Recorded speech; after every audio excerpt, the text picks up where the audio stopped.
बड़ी खबर आपको दे दे, अभी अभी आ रही है। लखनऊ हादसे का सीसीटीवी वीडियो सामने आ चुका है। 6 साल के बच्चे की मौत कैसे हुई, कितनी तेज रफ्तार में कार थी, ये तस्वीर आप देखें। रात का समय है, अच्छी खासी गाड़ियों की संख्या भी है, ट्रैफिक का मूवमेंट दिखाई दे रहा है।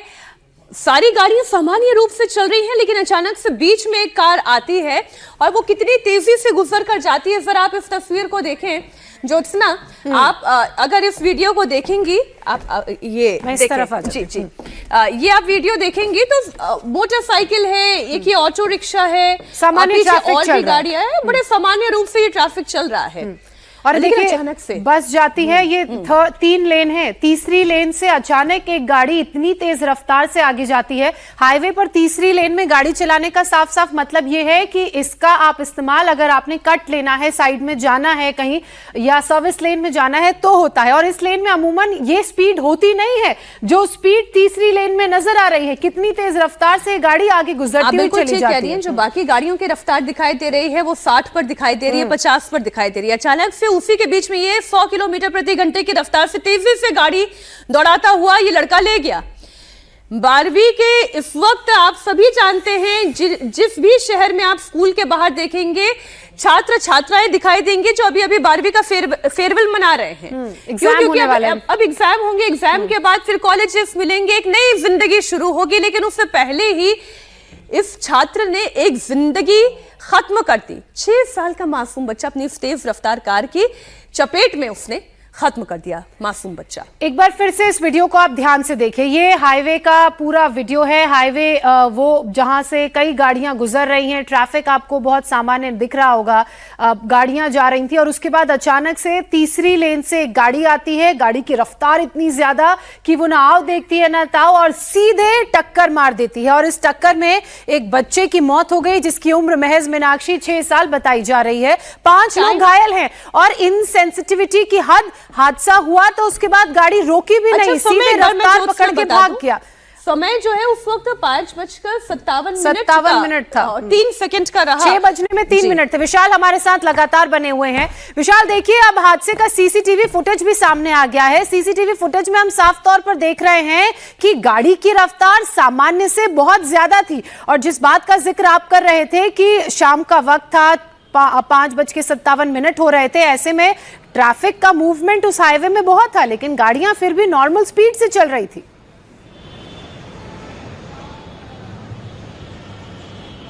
ज्योत्सना, जिस समय ये इंसिडेंट हुआ है, ये एक्सीडेंट हुआ है, उस वक्त की अगर बात कर लिया जाए, शाम लगभग 5:57 का वक्त था।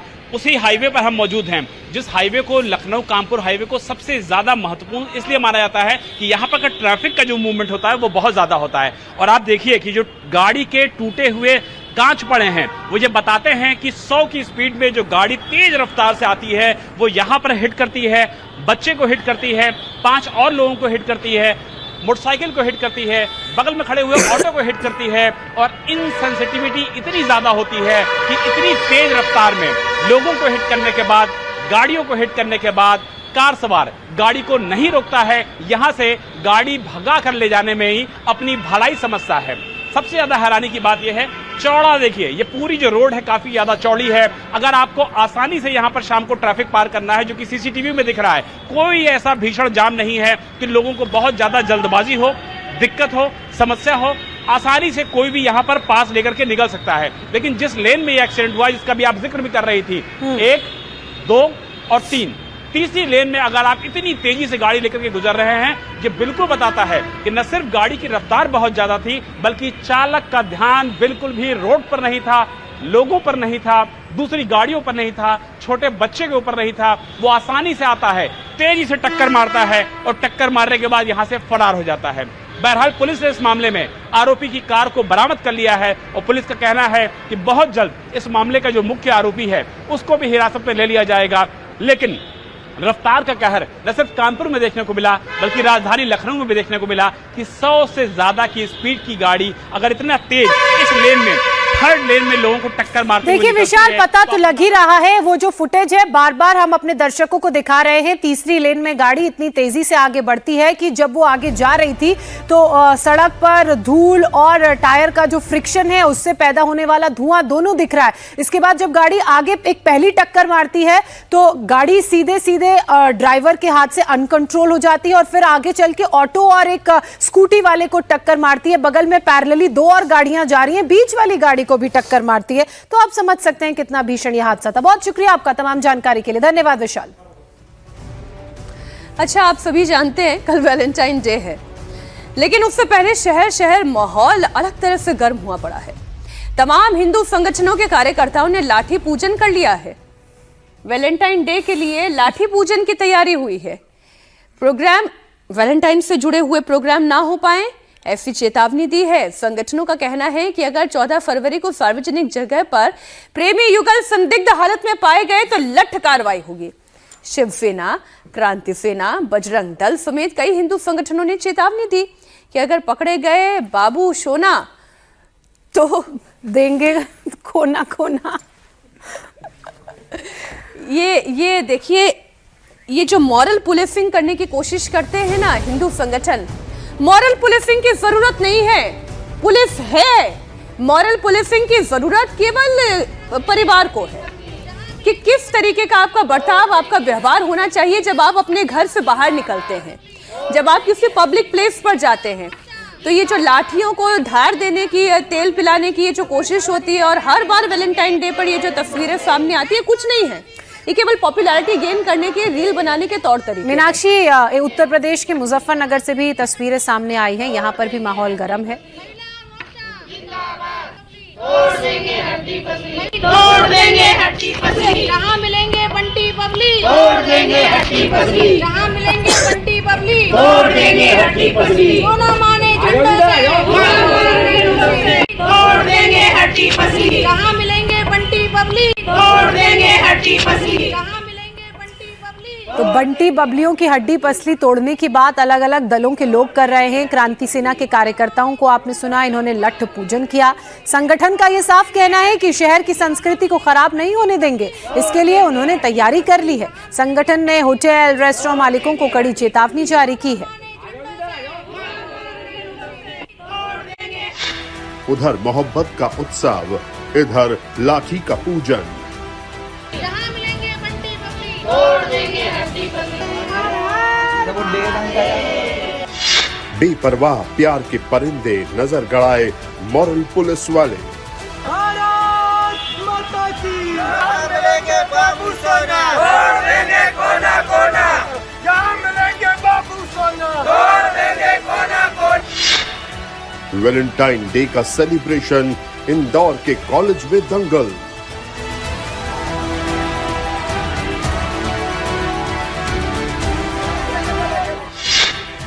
नागपुर टू मुजफ्फरनगर, इश्कजादों पर छिड़ा दंगल। क्रांति सेना जिंदाबाद, क्रांति सेना जिंदाबाद, जहाँ मिलेंगे बंटी बबली, तोड़ देंगे हड्डी पसली। वैलेंटाइन डे पर पहरा, हिंदू संगठनों का डेरा।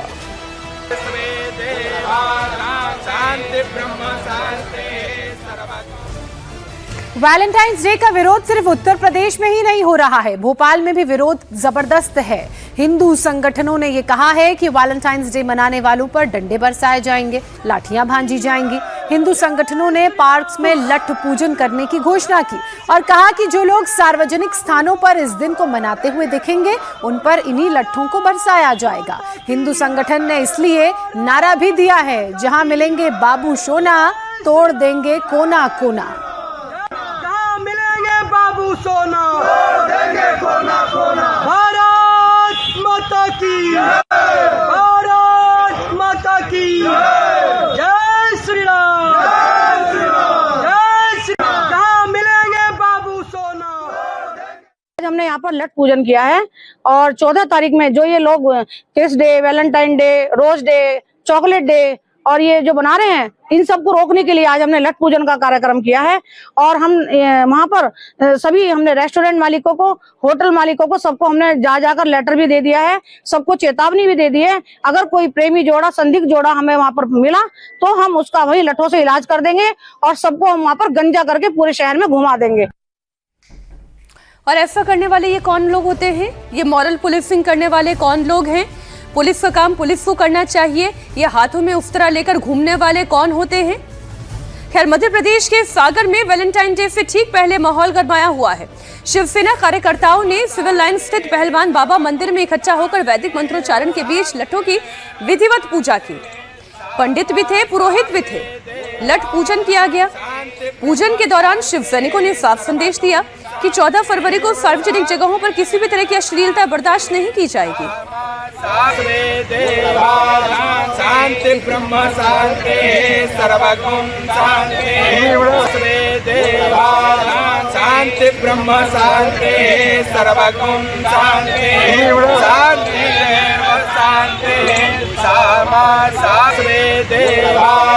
शांति ब्रह्म शांति सर्वगुण शांति शांति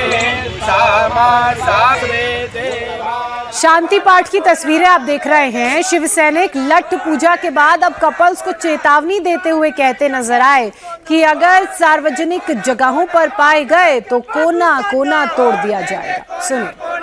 मिलेंगे बाबू सोना, तोड़ दे कोना कोना, मिलेंगे बाबू सोना, तोड़ देंगे कोना कोना।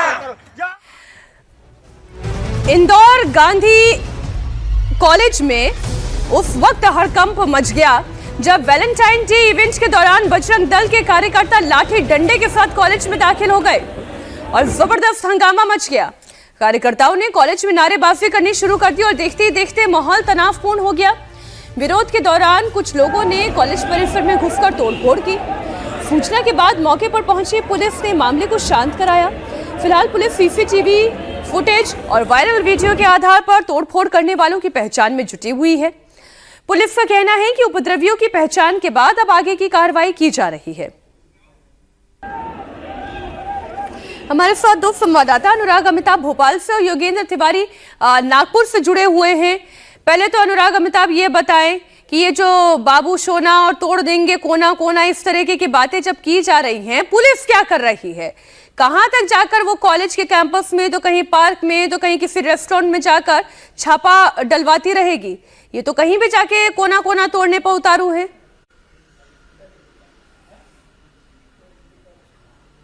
निश्चित तौर पे इसे विशुद्ध रूप से मॉरल पुलिसिंग हम कह रहे हैं, लेकिन ये गुंडागिरी का एक बड़ा उदाहरण है। संवैधानिक चीजें होती हैं, भारत संवैधानिक देश है, उसमें सबको अधिकार है हर प्रकार के त्योहार और किसी भी चीज को जो है अच्छे से मनाने का। बावजूद उसके इस तरीके से ये खुलकर पहली बार नहीं है, हर बार जितने भी हिंदू संगठन है साफ तौर पर आते हैं, बहाना लेते हैं धार्मिक आस्थाओं का कि चूंकि वैलेंटाइन डे विदेशी संस्कृति से प्रभावित है इसलिए किसी भी तरीके से मनाने नहीं देंगे। अकेले भोपाल की बात करें हम, सागर, उज्जैन, इंदौर, जबलपुर, हर तरीके का यही दृश्य देखा गया है। साफ तौर पर डंडों को तेल पिलाया गया और निश्चित तौर पर प्रशासन के सामने बड़ा सवालिया निशान खड़ा होता है कि इस तरीके से हाथ में लाठी लिए हुए तेल पिला रहे हैं, धमकी दे रहे हैं, जहां मिलेंगे बंटी सोने तोड़ देंगे कोना कोना, या बंटी बबली मिलेंगे तो तोड़ देंगे हड्डी पसली। साफ तौर पर हिंसा की बात कर रहे हैं, कहीं ना कहीं माहौल खराब करने की बात कर रहे हैं और पुलिस प्रशासन अभी भी जांच की बात कर रहा है। निश्चित तौर पर फिर केवल वैलेंटाइन डे पर ही लाठी लेकर क्यों निकल रहे हैं? फिर तो हर दिन लाठी लेकर घूमते रहे। अच्छा, योगेंद्र तिवारी भी नागपुर से हमारे साथ बने हुए हैं। योगेंद्र, ये जो भड़की हुई चिंगारी है उत्तर प्रदेश, मध्य प्रदेश के अलावा क्या ये नागपुर भी पहुंच चुकी है? वहां पर किस तरह की प्रतिक्रिया है इन हिंदू संगठनों के अलग अलग लोगों की? निश्चित तौर पे बजरंग दल ने यह निश्चय किया है, नागपुर ही नहीं पूरे भारतवर्ष में बजरंग दल ने इशारा रैली निकाल रहा है। इशारा रैली के तहत कहीं ना कहीं वो प्रेमी युगलों को ये संदेश देना चाहते हैं कि कल यदि 14 तारीख को वैलेंटाइन डे के दिन किसी मॉल में, किसी पब्लिक प्लेस में, किसी बगीचे में यदि आप एक साथ बैठे हुए दिखे, अश्लील हरकत करते हुए दिखे तो उनकी खैर नहीं। नागपुर में है बजरंग दल की इशारा रैली 4 बजे निकाली जाएगी। लगभग उसमें 300 से 400 बजरंगी उसमें शामिल होने वाले हैं। बाइक रैली निकाली जाएगी, मुख्य चौराहों से होती हुई जाएगी। कहीं ना कहीं यह प्रत्यक्ष रूप से ये बताया जा रहा है कि वो धमकी के तौर पे, जो प्रेमी युगल है उनको धमकी के तौर पर, यदि तुम कहीं हमें इस तरीके से देखेंगे तो तुम्हारी खैर नहीं। सिर्फ नागपुर की ही बात नहीं करूं मैं, तो बजरंग दल प्रतिवर्ष पूरे भारतवर्ष में इस प्रकार का उपक्रम चलाता है वैलेंटाइन डे के दौरान। लेकिन वैलेंटाइन डे से एक दिन पहले अर्थात 13 फरवरी को वो इशारा रैली निकालते हैं, जिसका आयोजन नागपुर में किया जा रहा है। जी, और अब तो पूरे भारत में इस तरह की चेतावनी इन अलग अलग संगठनों की तरफ से दी गई है। बहुत शुक्रिया आप दोनों का हमारे साथ जुड़े, तमाम जानकारी दर्शकों तक साझा की। बड़ी खबर लखनऊ से आ रही है, जहां कैफे की आड़ में चल रहे जिस्म फरोशी के धंधे को लेकर बड़ा खुलासा हुआ है। कैफे की आड़ में लड़कियों से जबरन जिस्म फरोशी का काम कराया जाता था। राहुल उर्फ कमरू जमाल पर पीड़ितों ने ब्लैकमेलिंग, जिस्म फरोशी कराने सहित कई गंभीर आरोप लगाए हैं। पीड़िता की शिकायत के आधार पर पुलिस ने केस दर्ज कर दिया है। मामले में जांच की जा रही है। पीड़िता ने बताया कि राहुल उर्फ कमरू जमाल गरीब घर की लड़कियों को नौकरी दिलाने के नाम पर उन्हें इस काम में धकेलता। पीड़िता ने यह भी बताया कि हिंदू लड़कियों को फंसाने के लिए राहुल नाम अपना बताता था और बाकायदा उनके साथ मंदिर तक जाता था और तिलक लगाता। वहीं मुस्लिम लड़की को फंसाने के लिए वो अपना असली नाम का इस्तेमाल करता, जो कमरू जमाल है। पीड़िताओं के मुताबिक अपने दोस्तों के साथ उसने कई बार इन लड़कियों का रेप भी किया। और क्या कुछ पीड़िताओं का कहना है, आप खुद उनकी जुबानी सुनिए। बेटा क्या हुआ था आपके साथ? जॉब दिलवाने के लिए massage centre, men's massage centre में जॉब दिलवाने। अच्छा, ये मसाज सेंटर कहाँ पर है बेटा? ये लखनऊ में भी है और भी है, इनको कांटेक्ट होता है इन लोगों का। हाँ। पूरा भेजते रहते, इधर उधर लड़की लोगों को भेजते रहते। वो एक लड़का मुस्लिम होता है, बट वो राहुल बताता है। अच्छा, राहुल नाम बताता है। राहुल बताता है। को कैसे पता चला कि वो मुस्लिम है? उसका आईडी मतलब मैम गलती से धोखे से मुझे मिलता है। अच्छा, तब मुझे पता चलता है कि ये मुस्लिम है। जब मैंने इस चीज को विरोध किया और आप ऐसा क्यों कर रहे हैं, हाँ, तब ये लोग मुझे 5-6 लड़कों के साथ में कुछ गलत किया था, मेरे साथ रेप किया था। आपका रेप किया इन लोगों ने? हाँ जी। तो वो वीडियो को लेकर वो ब्लैकमेल करता था। अच्छा। दिल्ली के पीरागढ़ी में ट्रिपल मर्डर केस में गिरफ्तारी हुई है। तांत्रिक कमरुद्दीन पर शिकंजा कसता चला जा रहा है। गुरुवार को पुलिस दिल्ली से कमरुद्दीन को फिरोजाबाद लेकर आई, जहां 9 महीने पहले एक खाली प्लॉट में 2 लोगों के शव मिले थे।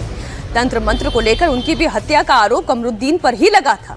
मौके से पुलिस को तंत्र मंत्र का सामान, जादू टोने की किताबें सब बरामद हुई हैं। पुलिस ने इसे अपने कब्जे में ले लिया है।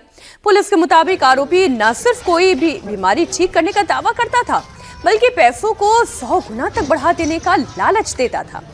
पुलिस का कहना है कि लोगों में ये जिन बुलाने और उससे चमत्कार करने के भी दावे करता था, और इससे पहले भी उसने कई लोगों की हत्या की है, जिसकी जांच की जा रही है। इन्वेस्टिगेशन में तो द लेडी वो अपने हस्बैंड को ट्रीट करने के लिए इनिशियली इसके टच में आई, और उसके बाद जो ये अब दोनों मेल्स हैं ये काफ़ी टाइम से अपने एक दूसरे को जानते हैं। ये अलग अलग स्टेट्स में नहीं, लेडी भी दिल्ली में रहती है और ये दोनों जो मेल हैं ये भी दिल्ली में ही रहते हैं। इनफैक्ट मेल्स दोनों तो आसपास ही रहते हैं, काफ़ी टाइम से एक दूसरे को जानते हैं। So they are in touch, it's not that they stay in a different state. ये दावा तो सिंपल करता था कि मैं किसी भी प्रॉब्लम का सोल्यूशन दे सकता हूँ। सो इट इज़ लाइक हर मर्ज़ की दवा। तो हर मर्ज़ की, नॉट ओनली मर्ज़ बोले तो health problem, but any other आपको परेशानी है तो।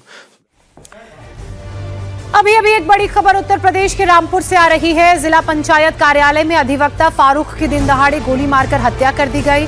वो अपनी पत्नी से मिलने ऑफिस पहुंचे थे और इसी दौरान कर्मचारी असगर अली से उनकी कहासुनी हो गई और देखते देखते विवाद इतना बढ़ गया और बात हाथापाई तक आ गई, जिसके बाद असगर अली ने अधिवक्ता फारूक पर गोली चला दी।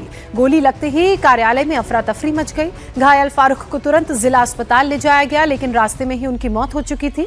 घटना का अब सीसीटीवी फुटेज भी सामने आया है, जिसमें आप देख सकते हैं पहले दोनों के बीच झड़प होती है और इसी बीच झड़प हाथापाई में तब्दील हो जाती है और असगर अली पिस्टल निकालता है और फारूक को वो अपनी पिस्टल से गोली मार देता है। फिलहाल इसी सीसीटीवी फुटेज के आधार पर पुलिस इस पूरे मामले की जांच में जुटी हुई है। तो ये सीसीटीवी फुटेज उस ऑफिस का आप देख रहे हैं जहां फारूक अपनी पत्नी से मिलने गया था और उसी ऑफिस के एक कर्मचारी से उसकी बहस हो गई। बहस इतनी बढ़ गई कि दोनों के बीच हाथापाई तक होने लगी। एक दूसरे को देखिए धक्का देने लगे। एक आदमी बीच बचाव के लिए भी आया, लेकिन बाद में उसने पिस्टल निकाली और अपनी पिस्टल से अधिवक्ता फारूक अहमद को गोली मार दी। उन्हें तुरंत अस्पताल ले जाया गया। हालांकि यहां पर अफरा तफरी का माहौल था और फारूक आपको जमीन पर गिरे नजर आ रहे हैं। उनके साथ एक व्यक्ति और दिख रहा है, लेकिन जब तक उन्हें अस्पताल लेकर पहुंचे तब तक वो मर चुके थे। 2 दिन पुरानी ये घटना है, लेकिन इस मामले में बड़ी लापरवाही सामने आई है।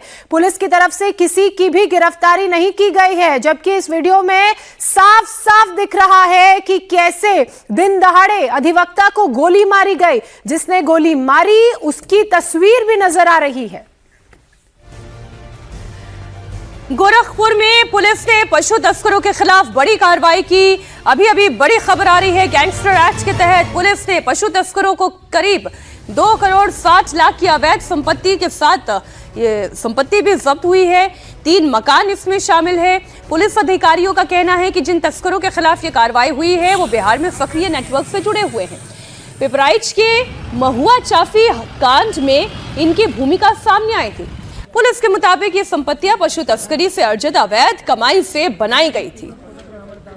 मध्य प्रदेश की मुरैना में रंजिश को लेकर बड़ा बवाल हुआ। बच्चों के विवाद में 2 गुटों के लोग आपस में भिड़ गए। करीब 25 हथियारबंद लोगों की भीड़ एक घर पर हमला बोल देती है। कई राउंड इसमें गोलियां भी चलती हैं। बदमाशों ने 2 लोगों को गोली मार दी। गोली लगने से दोनों गंभीर रूप से घायल हो गए। उन्हें अस्पताल में इलाज के लिए भर्ती कराया गया, लेकिन फिर ग्वालियर रेफर कर दिया गया। उनकी हालत फिलहाल क्रिटिकल बनी हुई है। घायलों की पहचान देवेंद्र और देवेंद्र के ससुर अवतार गुर्जर के रूप में हुई है। दोनों के पैर में गोली मारी गई थी और ये गोलीबारी का वीडियो भी सामने आया है। 2 बच्चों के बीच विवाद हुआ था, इतना बढ़ गया कि 2 परिवार आमने सामने आ गए।